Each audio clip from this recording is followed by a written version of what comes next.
Assalamualaikum warahmatullahi wabarakatuh. Perkenalkan, nama saya Latifah Putri Zulkarnain.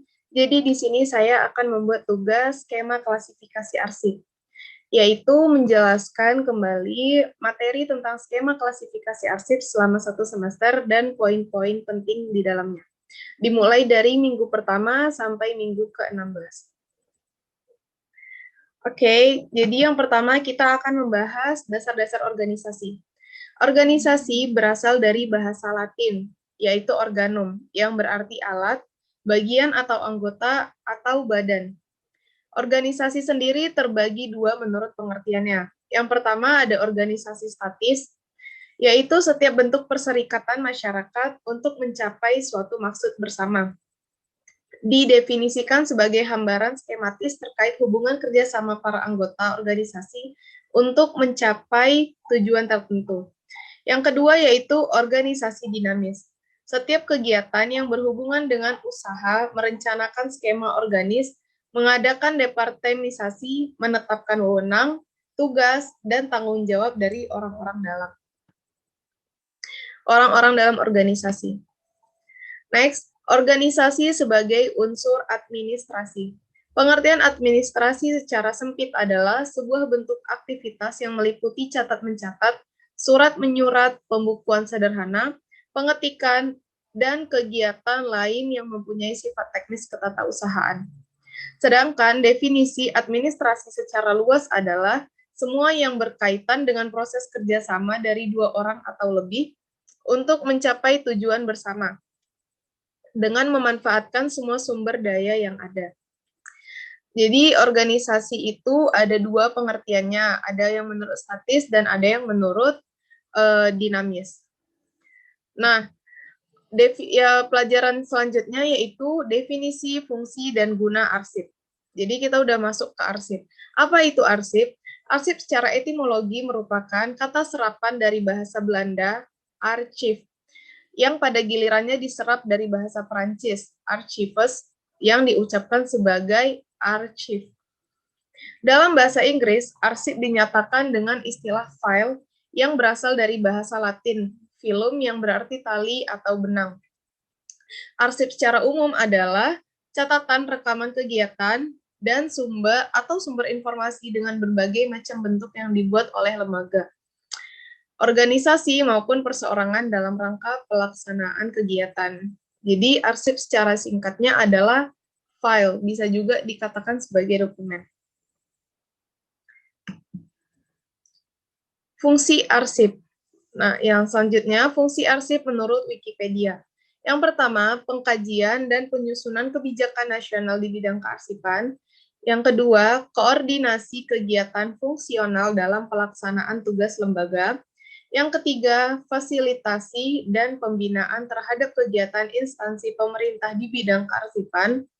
Dan yang terakhir, penyelenggaraan, pembinaan, dan pelayanan administrasi umum di bidang perencanaan umum, ketatausahaan, organisasi, dan tata laksana, kepegawaian, keuangan, kearsipan, hukum, persandian, perlengkapan, dan rumah tangga. Jadi fungsi arsip itu banyak dan ini salah satunya. Selanjutnya, nilai guna arsip. Nilai arsip yang didasarkan pada kegunaannya bagi kepentingan penggunaan arsip. Jadi nilai guna arsip ada dua macam, yaitu nilai guna primer dan nilai guna sekunder. Nilai guna primer adalah nilai arsip yang didasarkan pada kegunaan bagi penciptaan arsip itu sendiri, yang meliputi nilai guna administrasi, nilai guna hukum, nilai guna keuangan, dan nilai guna ilmiah dan teknologi. Yang kedua yaitu nilai guna sekunder. Nilai guna sekunder adalah nilai arsip yang didasarkan pada kegunaan bagi kepentingan perusahaan atau kepentingan umum di luar perusahaan pencipta arsip dan berguna sebagai bahan bukti dan pertanggungjawaban. Yang selanjutnya yaitu klasifikasi arsip. Setelah kita mengetahui arti arsip itu sendiri atau berupa dokumen, kemudian kita belajar tentang klasifikasi arsip. Pengertian klasifikasi arsip yaitu Klasifikasi merupakan kata serapan dari bahasa Belanda, yaitu classificate, yang sendirinya berasal dari bahasa Prancis, yaitu classification. Yang kedua, pengertian kode. Di dalam arsip juga terdapat kode atau sandi, yang berarti asal kata dari kode, sandi, tanda, atau kode-kode klasifikasi DDC, Dewey Decimal Classification dibagi ke dalam 10 klasifikasi, dimulai dari 0, 0, 0, sampai 900. Kemudian yang selanjutnya ada pengertian indeks. Daftar kata, indeks adalah daftar kata atau istilah penting yang terdapat dalam buku cetakan, biasanya bagian akhir buku. Tersusun menurut abjad yang memberikan informasi mengenai halaman tempat kata atau istilah itu ditemukan. Indeks berguna untuk mencari keterangan. Jadi di dalam klasifikasi arsip itu ada yang namanya kode dan ada yang namanya indeks. Kode sendiri adalah kode untuk menentukan kelompok mana arsip tersebut berdasarkan pokok-pokok masalahnya.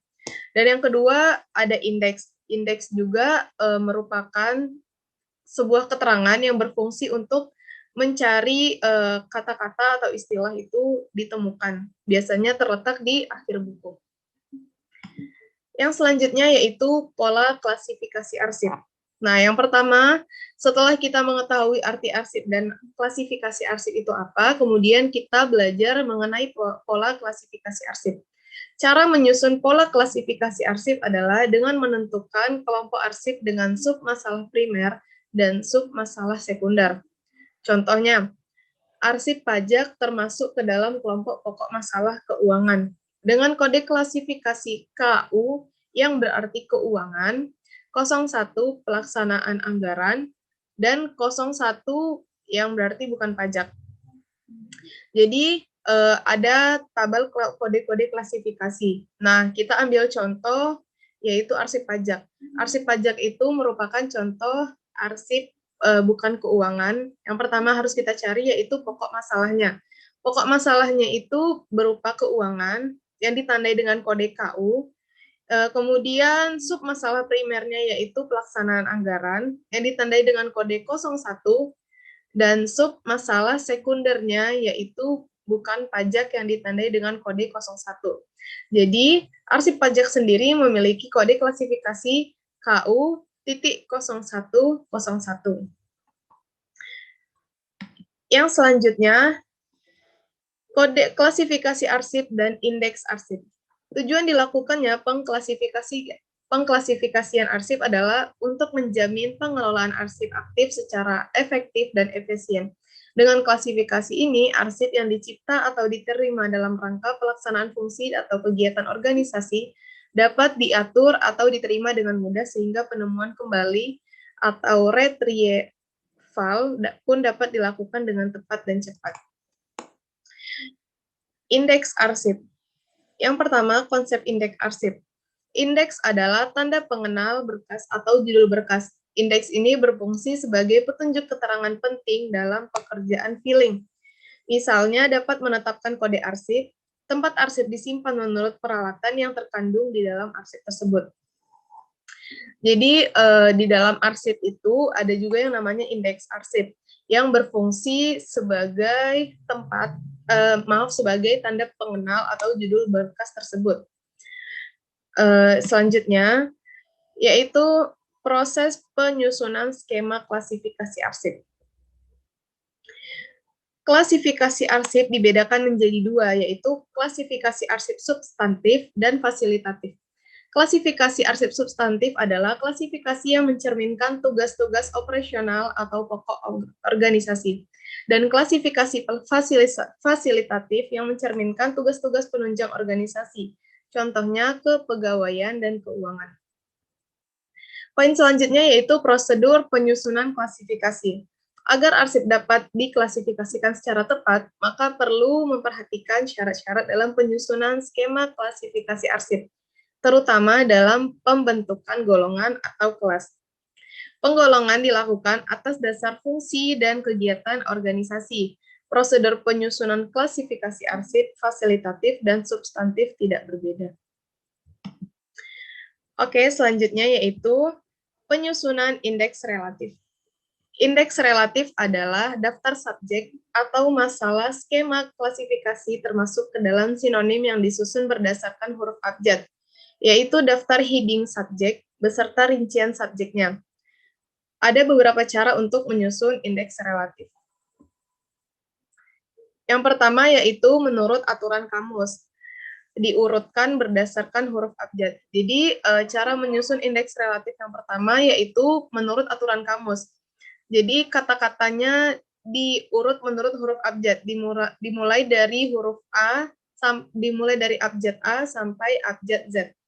Dan yang kedua yaitu susunan berdasarkan pengelompokan pokok masalah. Ini nomor 2.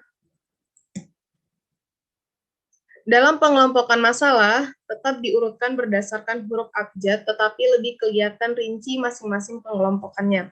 Nah, kalau misalnya diurutkan menurut kelompok masalah itu, contohnya arsip di bidang pendidikan, ada ijazah SD, ijazah TK, ijazah SMP, tetapi tetap diurutkan menurut huruf abjad.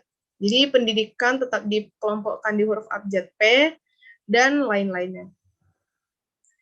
Oke, selanjutnya yaitu pemberkasan arsip. Pengertian sistem pemberkasan adalah cara atau metode penyimpanan arsip secara sistematis ke dalam peralatan menurut aturan yang telah direncanakan, termasuk proses penentuan indeks, kode penyusunan, dan penempatan arsip dengan cara yang sistematis sehingga dapat dengan mudah, cepat, dan tepat ditemukan bila diperlukan. Tujuan pemberkasan arsip adalah ketepatan dan kecepatan penemuan barang kembali. Jadi pemberkasan arsip itu sama dengan pengelompokan arsip-arsip yang tujuannya agar mudah untuk dicari kembali arsip tersebut.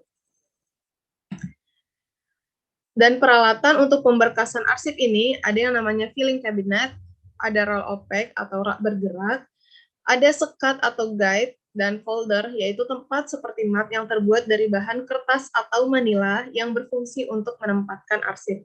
Jadi filing cabinet itu bentuknya seperti lemari yang di dalamnya itu mudah disusun arsip-arsip sesuai pengelompokannya. Sama juga dengan roll opex, sekat itu guide penanda arsip-arsip tersebut, dan yang terakhir folder, tempat seperti map yang berfungsi untuk menyimpan arsip sesuai kelompoknya.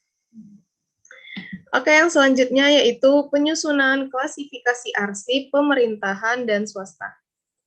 Di dalam suatu negara yang berbentuk republik, presiden sebagai kepala negara berkewajiban membentuk departemen untuk melaksanakan kekuasaan eksekutif atau undang-undang.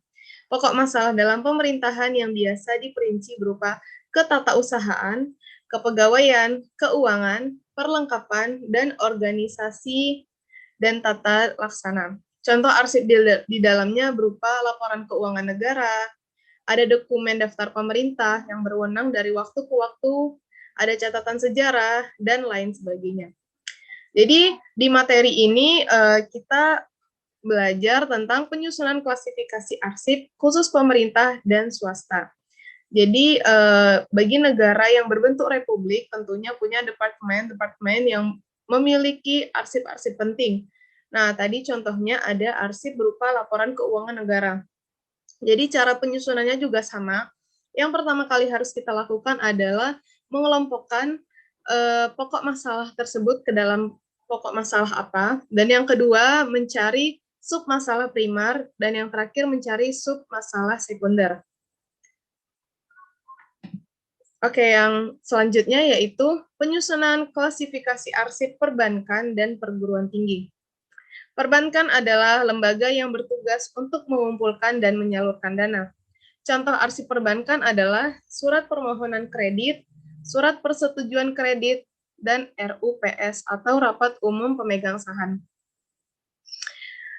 Selanjutnya, perguruan tinggi adalah lembaga yang bergerak di bidang pendidikan dan pengajaran yang fungsinya mengembangkan ilmu untuk memajukan pendidikan anak-anak bangsa. Contoh arsip perguruan tinggi yaitu surat pernyataan masih kuliah, Surat pernyataan cuti kuliah dan kalender akademik universitas.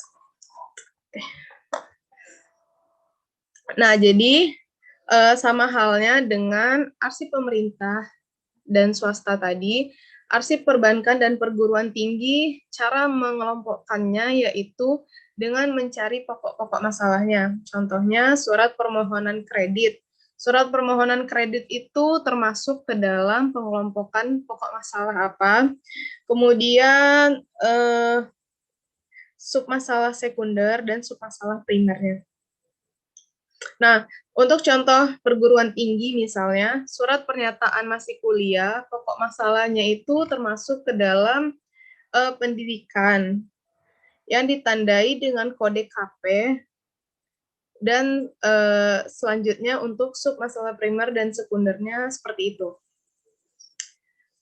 Oke, jadi cukup sekian penjelasan saya tentang materi dan poin-poin penting yang terdapat di dalam pembelajaran skema klasifikasi arsip semester 2 ini.